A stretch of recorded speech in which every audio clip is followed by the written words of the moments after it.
Well, thank you all very much for coming out tonight. I really appreciate it, and thank you, Pat, for inviting me. It's a real honor. I don't get to do this sort of thing all that often, so usually I'm just speaking to a microphone all alone in a studio, so I'm not used to actually talking to real people and real faces, so this is an adventure for me. When Pat asked me to come talk today, she kind of suggested I do two things at the same time. And one was to talk about my experience covering global health issues, and the other was to sort of walk through my career and kind of explain how I got to where I am now and at NPR. And so I, smart boy that I am, I took Pat's advice, because that's what I always do, and I'm going to try to do exactly that. And I'm going to start by doing something that I actually try to avoid in my radio stories, which is to kind of start at the end. And I almost never do that because I always try to make my stories, especially my NPR stories, just that, which is stories. And to do that, I generally follow one of the best pieces of advice anybody ever gave me about how to do a good radio journalism story. And it goes something like this. This is how you tell a radio story.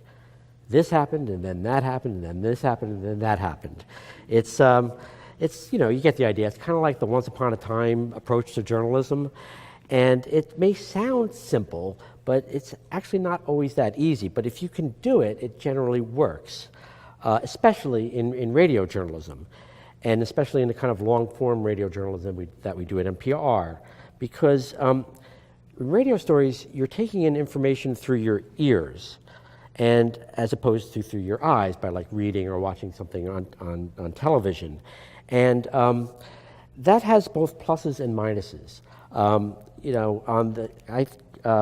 I often think about radio journalism as sort of like the haiku of journalism, because of the time constraints, you really have to boil everything down to kind of its essence, and you can only use as few words as possible to tell your story.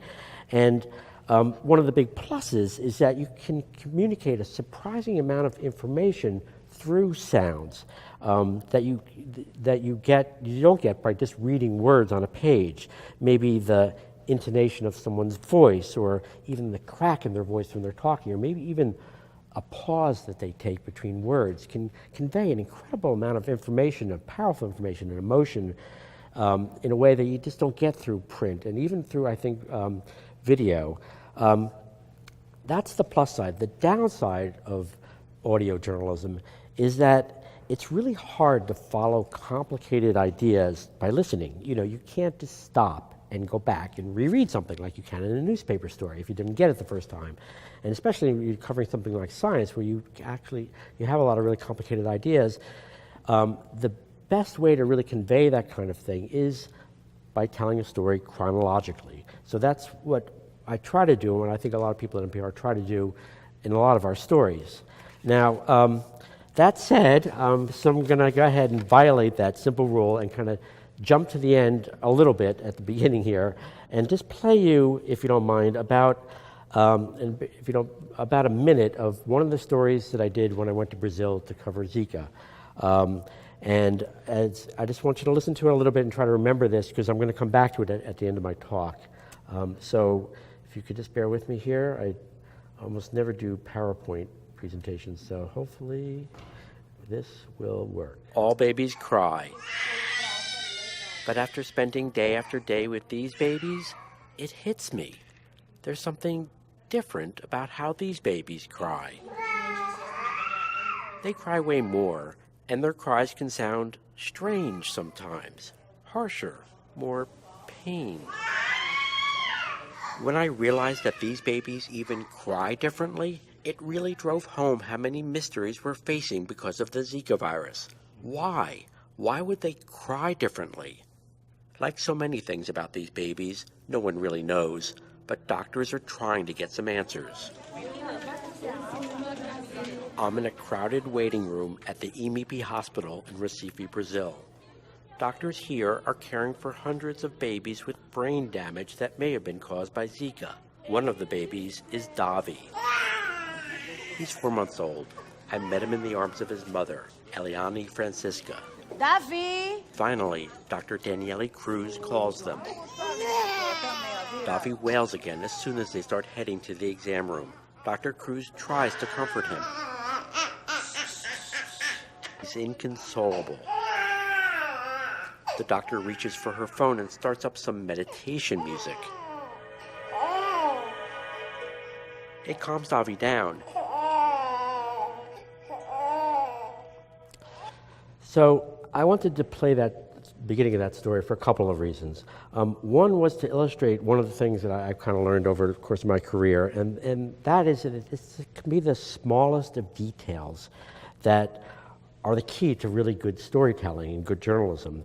And since I work in radio now, it's often the small sound that is key to conveying something, facts, emotions, complexities. So I'm always looking for those moments of sound to help me convey information and a sense of place or a mood. In this case, obviously, it was the sound of babies crying.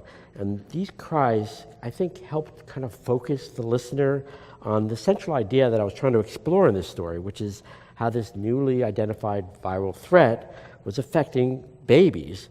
And by using what was obviously, one of the most quintessential sounds of a baby, especially a baby in distress, their cry. And I'll talk more about that, sort of how I arrived at that later on.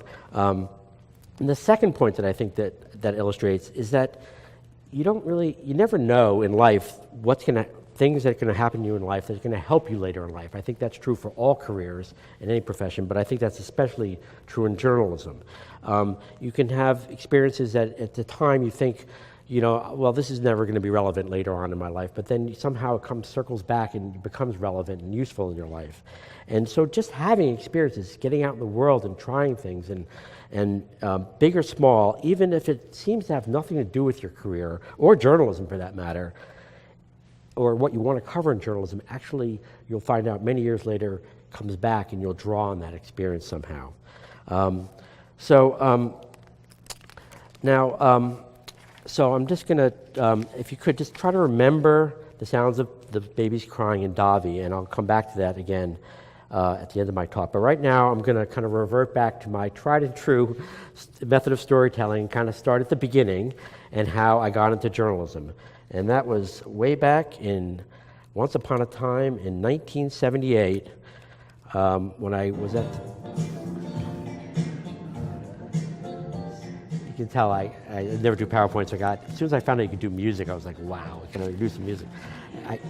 Now, I still hate that song, but it was number one when I was a college freshman at the University of Massachusetts in Amherst, and I wandered down to the basement of the student union, and I found the offices of the Massachusetts Daily Collegian, which was at that point the largest college newspaper in the United States. And I had no idea what I wanted to do with my life, or what I wanted to major in, but at that moment I fell in love with journalism. And now here's just a little bit of an aside for any young men in the audience. If there's anything you should never take for granted, it's your hair.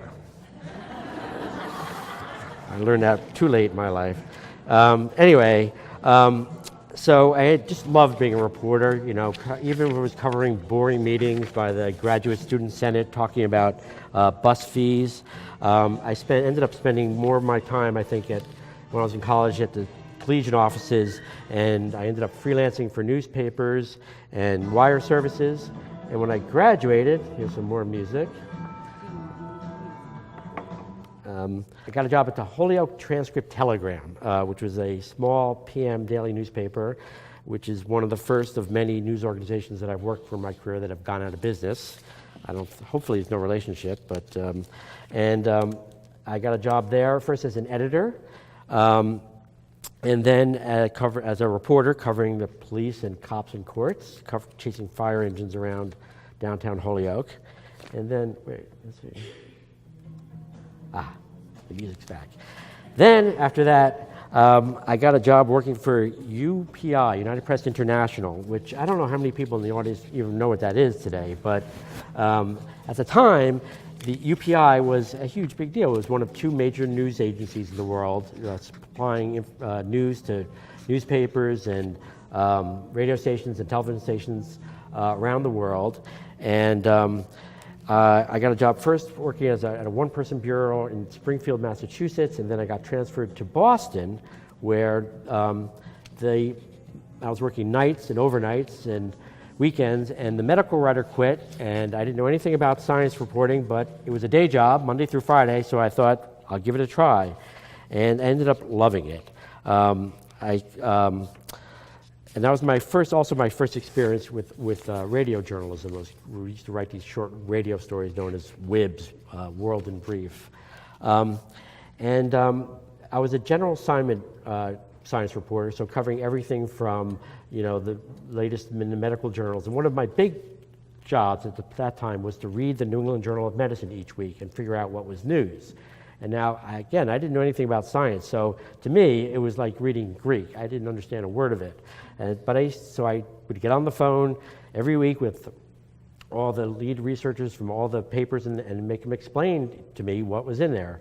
And it was great. It was like getting one-on-one tutorials from some of the leading biomedical researchers at the time.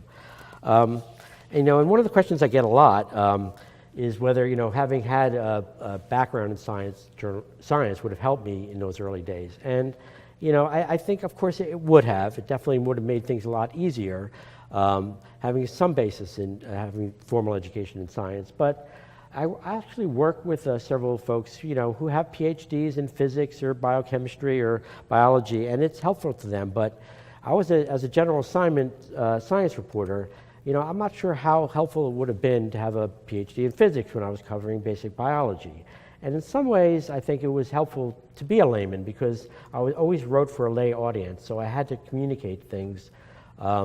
If I had to boil them down to a level that I could understand so I could convey them clearly to the general public. But it was, I got called in to cover everything from the supposed discovery of cold fusion, and after a while I got transferred down to Washington, where I took over as the UPI science editor, and that job involved traveling down to Cape Canaveral on a regular basis to cover space shuttle launches. And I have to say that watching a space shuttle launch is still one of the most exciting things that I've ever done in my life. That is one of the most awesome things. The press mound where all the reporters worked was about 3 miles away from the launch pad, and you could feel the power of the engines hit you in the chest when the engines ignited. And the first launch I ever saw was a night launch, and my first instinct was to duck. It's so incredible. But then, of course, one of the big stories at the time in the early days was AIDS. And this was the early days when not much was known about AIDS. And there was a very challenging time because every little piece of information that came out about the disease was big news. And there was a lot of fear and a lot of paranoia and a lot of misinformation and misunderstanding about this disease. And it was a pattern that I actually would see repeated over and over again throughout my career. Whenever a new infectious disease would emerge or an old disease would come back, there was always this typical pattern where there was a lot of fear and anxiety. There was an overreaction, and people were discriminated against, people were ostracized, and there was a kind of a furious scramble to understand the disease and to come up with treatments and therapies. I think that experience sort of served me well over the years because it would happen again and again every time a new infectious disease would emerge. And then I did take a break in the early 90s to do a fellowship at the Harvard School of Public Health. And then after that, I went on and got my first job at NPR, which was as an editor, and that was in the early 90s on the Science Desk. I worked there for about 4 years before I left and went to the Washington Post, where I worked first as an editor at the Science Desk, and then as a national desk health reporter covering health. And that's another thing about me. It's a little unusual. I mean, a lot of people start off as a reporter and they end up as editors. I've gone back and forth repeatedly between being an editor and a reporter just by happenstance over the years. and I spent the last 10 years at the Post covering, as a general assignment medical reporter, covering everything from controversies in women's health, like the development of the Plan B birth control pill, to debates over mammography and cancer and the obesity epidemic, the Food and Drug Administration and the CDC. But I tended to focus a lot on stories. That's where I developed a sort of interest in stories where science and health and public health and ethics and public policy all kind of intersect. Because I really enjoy, I find it fascinating to see the debate as science sort of pushes the boundaries and society starts to grapple with the issues that science can raise. And for example, one of the, I think, the most obvious examples of that was the development and research in human embryonic stem cells and all the debate that ensued in the early days of that, in the Bush administration, and of course with the Obama administration coming in and reversing the Bush administration's policies. But of course, infectious diseases were kind of a regular part of my beat, and there would be everything from the threats posed by the bird flu to the 2009 swine flu, I do talk for a living, swine flu pandemic, to antibiotic resistance. In each case, I saw that same pattern repeat itself that we saw in the early days of the AIDS epidemic, where something would happen, some disease would come out, and there'd be a lot of fear and a lot of anxiety and sort of a marshaling of public resources and reaction by governments, and people would sometimes overreact, victims would become ostracized or even discriminated against. And I think one of the big examples of that, of course, was the emergence of the SARS virus. I don't even know how well people remember that now, but that was a huge global panic that ensued.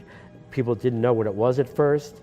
It arose in Asia, and there was, I think, one of the first times when the World Health Organization's role in trying to control a major outbreak sort of became prominent on the public scene.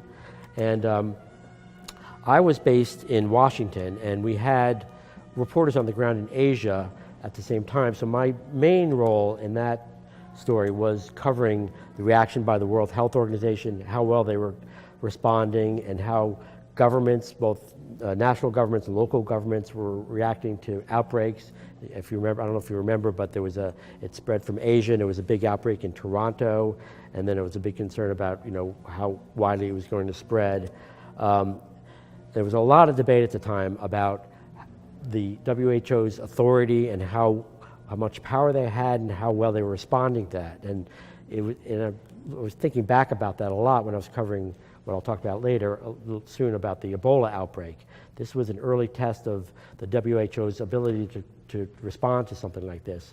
And I think that SARS sort of set the stage in some ways, for the Ebola outbreak in West Africa. I think that there were a lot of reforms that were put into place at WHO that gave the WHO a lot more authority after the SARS outbreak, because people realized that the limitations of the WHO structure at the time.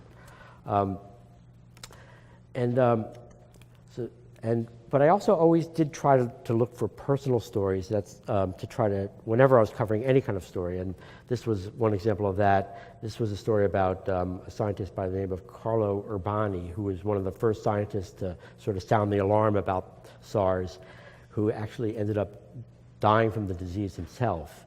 And he actually ended up dying.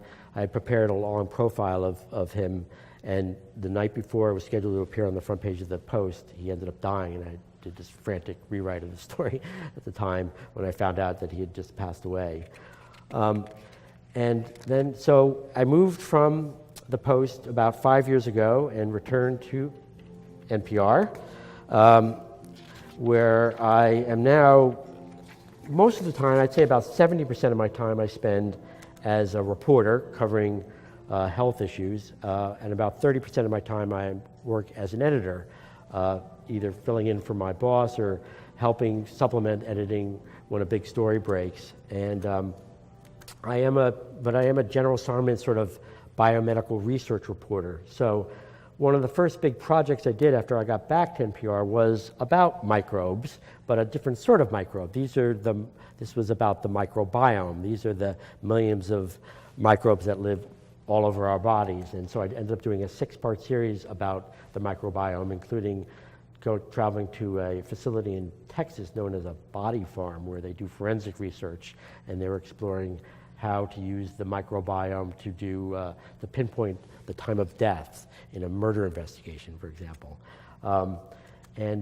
Actually got to do something fun as part of that series that I've never done before. And if you'll indulge me a little bit on this, I'd like to just play you this. I animated this, helped write and animate this little animation about the microbe. Let's see, how do we do this?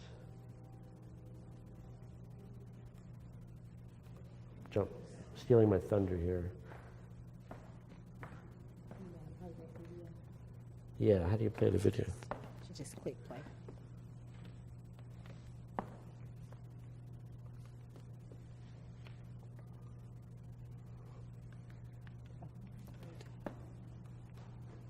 There.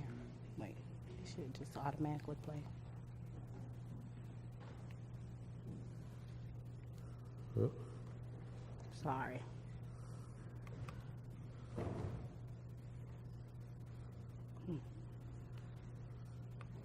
Well, played a minute ago. I know. You may have to take it out of that view. Now.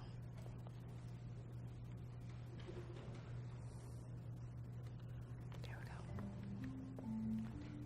The next time you look in the mirror, think about this. In many ways, you're more microbe than human. There are 10 times more cells from microorganisms. Well, maybe we won't play the video. Sorry. That's okay.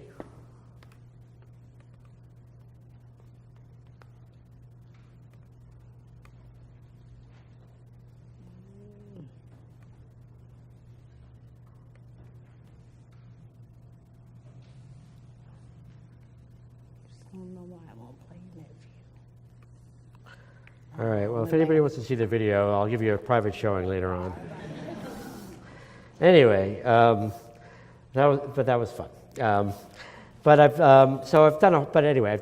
just trying to give an example. I've done a whole range of stories. Like, for example, this is a story, I went to South Korea to do a story about the only lab in the world where they're cloning dogs commercially, and it's run by this scientist who was actually a disgraced human embryonic stem cell researcher who claimed that he'd cloned human embryos for the first time and turned out to be a fraud. And now he's got this lab where he's cloning dogs for people, grieving pet owners who want to bring their pets back to life. And it was a very interesting experience because he refused to give me an interview, but then he would keep popping out periodically out of nowhere.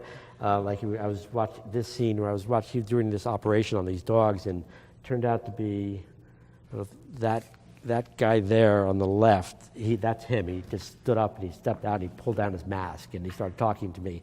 And he did that like 3 or 4 times. He just popped out of nowhere in the lab. And anyway, and then I traveled to Louisiana where I interviewed a couple who had their dog Melvin cloned.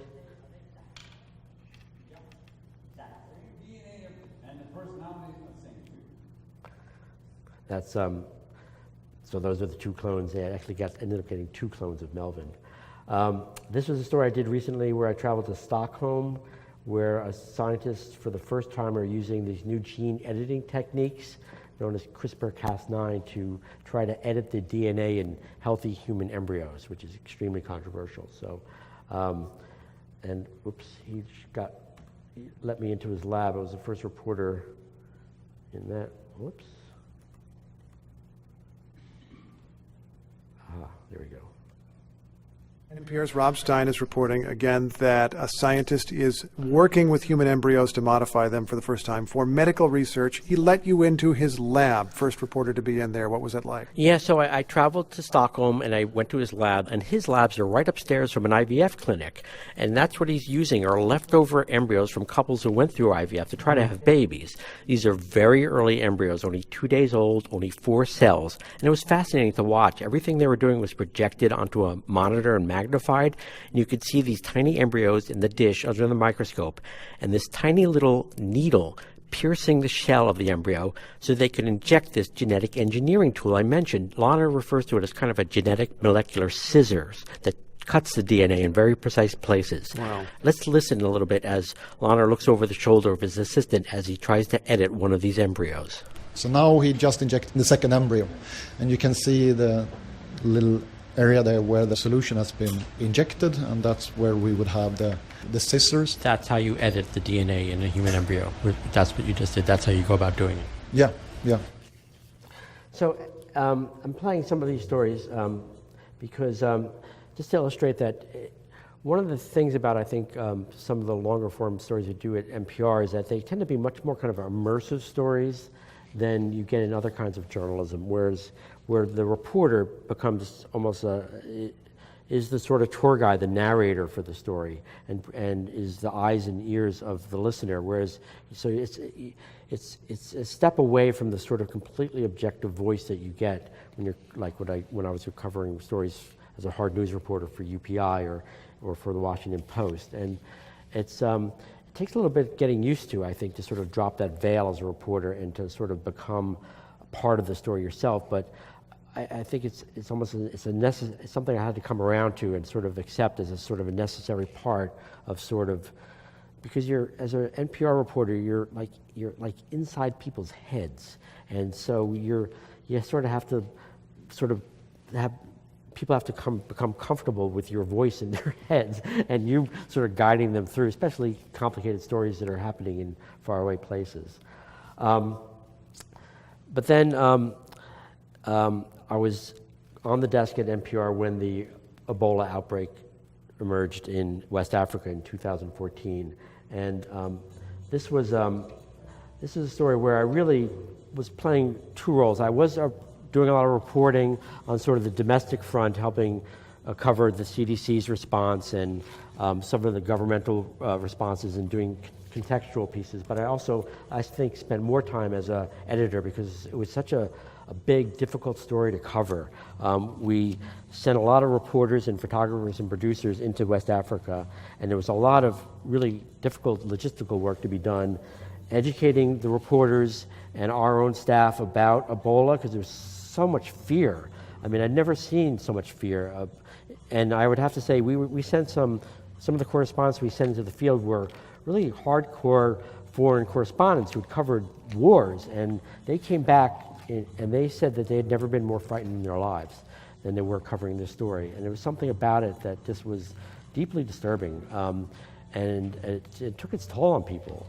And so people couldn't stay very long. It was very, very difficult working conditions. And that's just for reporters, of course, the people who were being exposed to the epidemic. It was horrible. And then, of course, there was Zika. And my colleague, Lulu Garcia Navarro, was based in Rio at the time, and she was one of the first reporters who reported that doctors were alarmed about this increase in this rare birth defect, microcephaly, and which a lot of people had never heard of, and there might be a link with this virus, Zika, that a lot of people had never heard of. And I have to admit, I'd never heard of it. I immediately had to Google it and to figure out what Zika was, because it was thought to be a very benign infection that was very mild, and so there hadn't been a lot of research about it. And so I eventually went to Brazil myself and to cover the early days of the outbreak, and went to some of the labs where they were rushing to try to learn as much as they could about the virus. They were sequencing the DNA. They were trying to develop vaccines and treatments.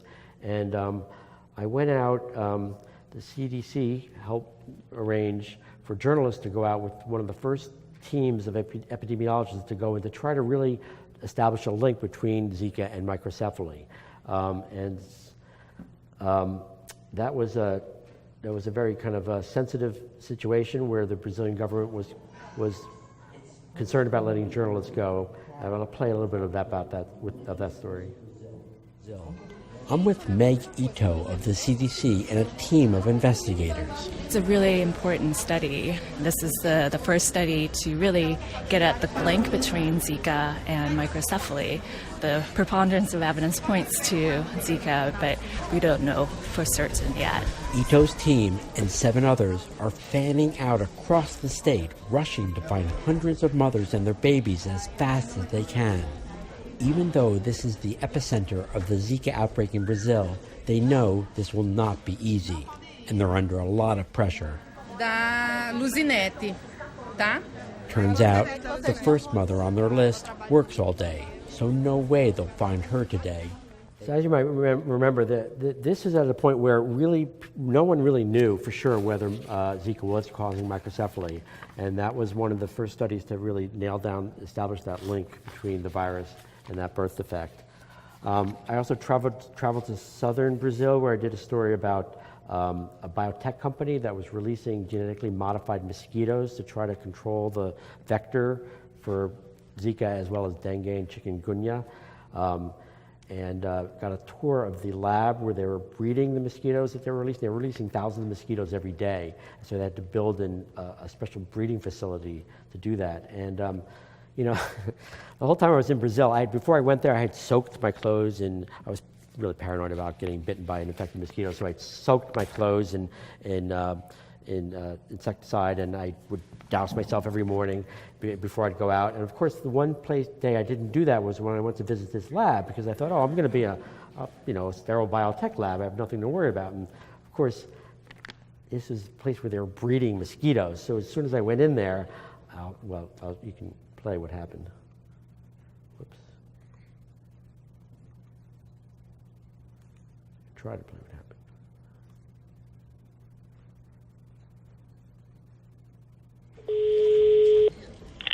I'm Carla Tepedino from Oxitec. Tepedino's going to give me a tour of the place. Okay, so let's go. She leads me through a sliding glass door, and we're immediately surrounded by mosquitoes, female genetically engineered mosquitoes. Tepedino grabs what looks like a tennis racket and starts swatting. What is that? We kill the mosquitoes that are flying around. It's like electricity. They are being electrocuted to death. I don't have a hand free to do any electrocuting. I start to feel them biting.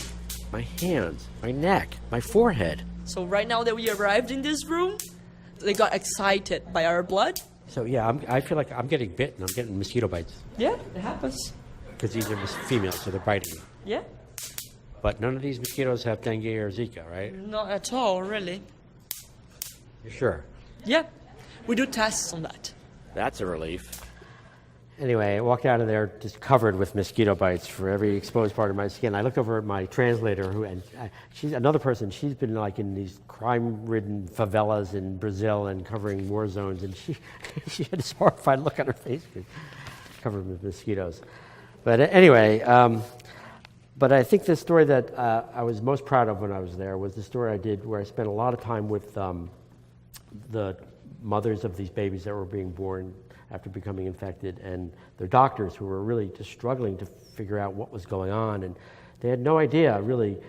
This was a new kind of microcephaly, they thought. They'd never seen before. Microcephaly had been around, but this was a different kind of microcephaly that they didn't really know what to expect and what was going to happen to these babies and how disabled they would or would not be. And I spent a lot of time with them and their doctors, and doctors like Regina Selly here, and trying to, as they kind of tried to come to grips with the depth of the tragedy that was unfolding in front of them. It's a very, how can I say, grave, very grave, okay? Yeah. Grave, because many of them will be blind, deaf, severely physically and mentally disabled. But as bad as many of them are, I realized something else. Once you get over the shock of seeing their heads and hearing their cries, these babies are still babies, and like all babies, can be really cute. Dr. Selly agrees. I love them. All my children's here, I love it. Evelyn? Back at the EMEP hospital, Davi's mom is finishing up with the pediatrician. Dr. Cruz prints out new prescriptions and stamps orders for more tests. That means Davi's mom, Eliane, who doesn't have much money, will spend days going from doctor to doctor. Sounds exhausting. Aquele sorriso já paga tudo. But their smile is very renovating. It fills me up. There's nothing better than a baby smile. Quando eu vejo meu filho sorrindo, eu digo, vale tudo a pena. When I see my son smiling, it's all worth it. As she's leaving, I ask her, what do you think is going to happen to Davi? Tá na mão de Deus. It's in the hands of God. Whether or not you believe in God, the fate of these babies is clearly one of the great mysteries the world is facing as the Zika virus continues to spread. Rob Stein, NPR News, Recife, Brazil.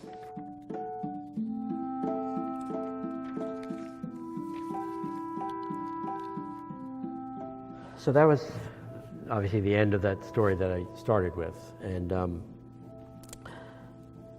have to say that, whoops, I'm stealing my thunder again.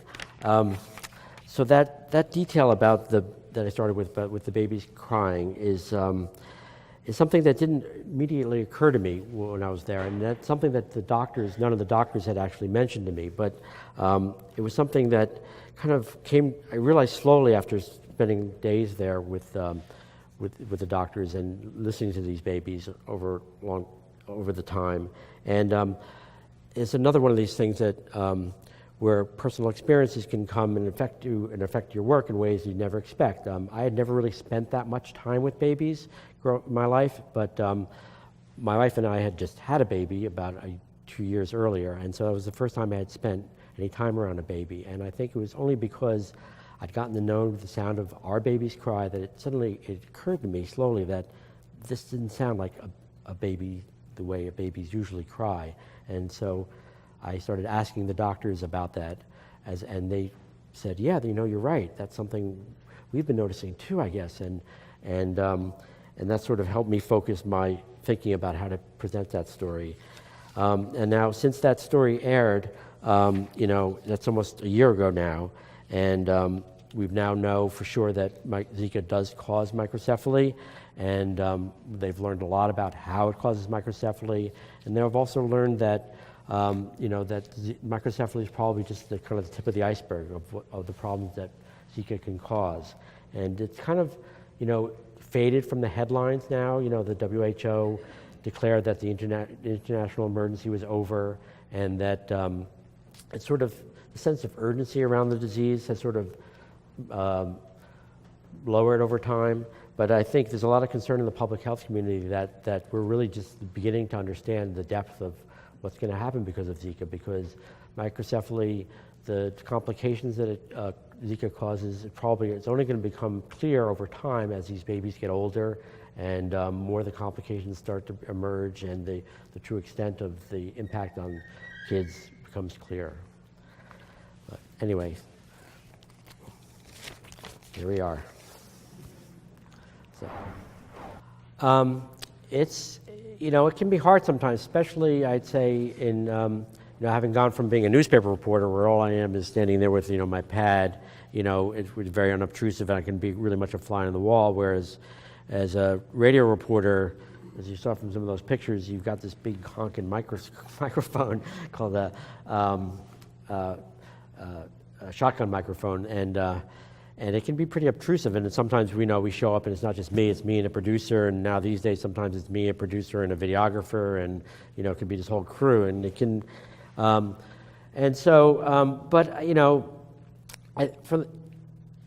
it ends up not being that much of a problem in the end. I think that at first, I'll find that when I first walk up to somebody, and I often do pull out my shotgun microphone in the car before I get out of the car. And so when I open the door, I'm standing there with this microphone, and the first thing they see is this big microphone. And so a lot of times the first reaction I get is, get repulsed by it. But then, they get used to it and they kind of relax, and it's not nearly as bad as it is for like a television crew, which is even, I think, more sort of intimidating. So, generally it's I'm trying to think of an example of a time when, I guess the times when it's the most sensitive is when you're dealing with patients and you have patient privacy and confidentiality issues. And that's when it's insensitive. And of course, we just always just wait and ask for permission, and when people feel comfortable letting us be there, and it usually is not a big problem in the end. How did it affect me? It was hard. I mean, it was hard story, because it was just so sad, and a lot of it was because most of the women that were affected were very poor. They didn't have a lot of resources, and they're already incredibly stressed. And the fact that they were having to deal with this incredibly complicated medical situation where they were having to spend day after day going from doctor to doctor trying to get some help, and often not being able to get help, it was difficult. And and I was only there, I was in Brazil for maybe 10 days. I can only imagine what it must be like for these doctors and the public health folks that are really dealing with it every day. And it's gotten harder because, as I said, the spotlight has really moved away. And I think a lot of people have forgotten, and it hasn't gone away. There are babies being born every day now to women who got infected. I mean, we're going to probably see a big upsurge in births in Puerto Rico soon from the epidemic last year. So, and there aren't a lot of resources going towards it now. Facts, facts, right? Yeah, no, it's. I've been thinking a lot about it, because I mean, what do we do? I mean, what journalists, the whole reason we exist, right, is to tell people information so they can make educated decisions and hope and be productive citizens. And if facts don't matter, what does journalism matter? It's scary and it's frightening. And we've talked a lot about it around the newsroom, and people are thinking about it a lot. And even when it comes to something as simple as whether we should be using the word lie on the air or not, it's a huge debate going on right now in our newsroom. It's hard, and I think all we can do is just kind of double down on what we do and hope that what we do matters, and that the information and facts do matter. And I can't help but think that they do in the long run. It's going to win out, I hope. Yeah, no, it's going to make our jobs harder for sure. But honestly, it's a matter of degree, really. I mean, every administration has done that sort of thing to some degree. The Obama administration was a tough administration to cover. They were very top-down controlling administration, and more so than their predecessors. They didn't go as far as to issue an agency-wide gag order like what apparently might be happening at the EPA right now. But people are always willing to talk. There are ways around it, and people come forward, and hopefully they will continue to. Yeah. So he's actually he has in this. I checked it out a lot before I went, because of this guy's reputation. He was a fraud, right? So I wanted to make sure he was actually doing what he said he was doing. And so he actually has published a fair amount, and because of his reputation, his publications, I think, have been vetted more carefully than they would have been otherwise. So I went. I didn't have any doubt that he was actually cloning dogs. I talked to enough people in the field who had direct knowledge, who had gone to his lab, had seen what he was doing, didn't have a vested interest in it. So I did but I did go to extra lengths to make sure, because of the personality I was dealing with, that it was a legitimate story. So I had to check it out a lot. I mean, I wanted to actually just talk to the guy while I was there, which would be a usual thing to do. And, he didn't want to talk to me because, for obvious reasons, he's kind of a cagey guy. It was very weird, because he obviously did want to talk to me. He wanted the attention, but he didn't want to fully have a sit down. So it was just, it's like Jack in the Box game they kept playing all day long. It was one of the most kind of mind-bending experiences I've ever had. I've talked to a couple of people right before the talk tonight who are, trying to get into radio journalism, and, do it. Just do it as much as you can. I mean, that's true for journalism. I mean, it's probably true for any job or avocation, but journalism, it's just the best thing to do is just try to do it as much, just find ways to get experience and do it. I remember when I was trying to get a job at a newspaper, I just would write for free for newspapers, just to get clips and get the experience. And same thing with, radio journalism. There are ways to do it for local stations, and actually they're now, NPR used to be kind of a monopoly in this world, but now we have a lot of competitors, more than we ever had before. Like, Amazon, it's got Audible and the Gimlet. There's all these new audio journalism enterprises popping up. So there actually are more opportunities now, I think, to get experience and get work than there were, 5 years ago. So yeah, just try to figure out ways to have an opportunity to do it and get the experience, and because on the job training, I think, is the best way to learn this stuff. Oh yeah. We have to do like 2 or 3 versions of all of our stories now, because So when I do a story, I do the radio version of it, and then I do the print version of it. Then I might do like the video version of it, and then the live interview version of it. So yeah, because every news organization now, you're not just a newspaper anymore or a radio network. You have to do all the mediums. So people are exhausted.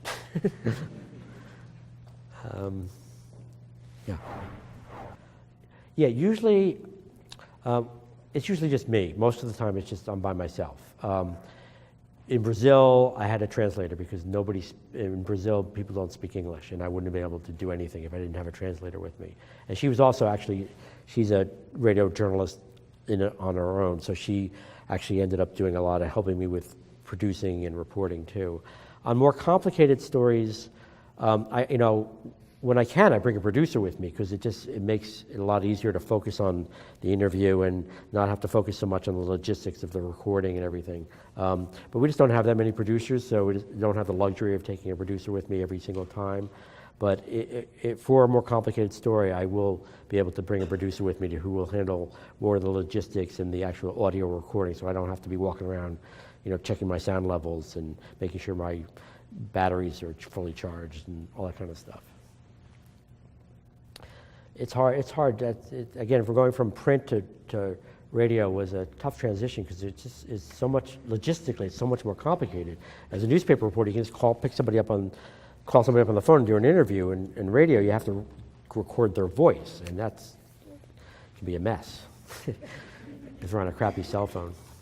Well, Rob, thank you. I hope all of you will come next door and join us for the reception. And thanks again, Rob, for coming to visit. Oh, sure. Thank you. Thanks.